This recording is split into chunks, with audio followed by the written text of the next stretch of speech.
Hi అండి, వంకాయస్ కిచెన్కి స్వాగతం. ఈరోజు వంకాయ కిచెన్లో మీకు అందరికీ నచ్చేటువంటి వంకాయ ఎల్లిపాయ కారం చేసి చూపించబోతున్నానండి. ఈ లోపల మీరందరూ వంకాయస్ కిచెన్ని సబ్స్క్రైబ్ చేయండి, షేర్ చేయండి, లైక్ చేయండి, కామెంట్ చేయండి, అలాగే పక్కనే ఉన్న గంట కొట్టండి.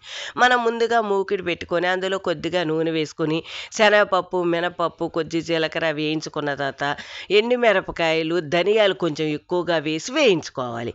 అవి వేగిని చల్లారిన తర్వాత మిక్సీ జార్లో వేసుకొని కొంచెం చింతపండు, ఎక్కువగా వెల్లిపాయలు, సరిపడా ఉప్పు వేసుకొని కొంచెం తడితడిగా ఇలా పొడి పొడిగా వస్తుంది అనమాట.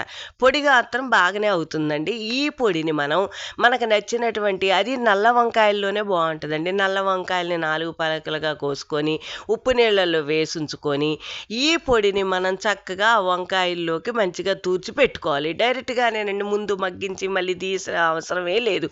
వంకాయ తొందరగా మగ్గుద్ది అనమాట.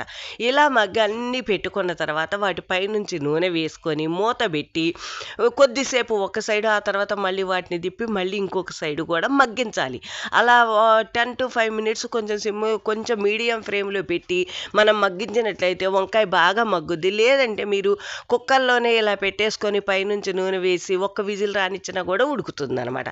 ఆ తర్వాత మిగిలిన పొడి అంతా కూడా ఇంక వంకాయల మీద వేసి మూత పెట్టి 2 minutes మగ్గిస్తే ఎంతో టేస్టీగా ఉంటుందండి. అన్నంలో ప్రతి ఒక్కళ్ళు ఇష్టపడతారు.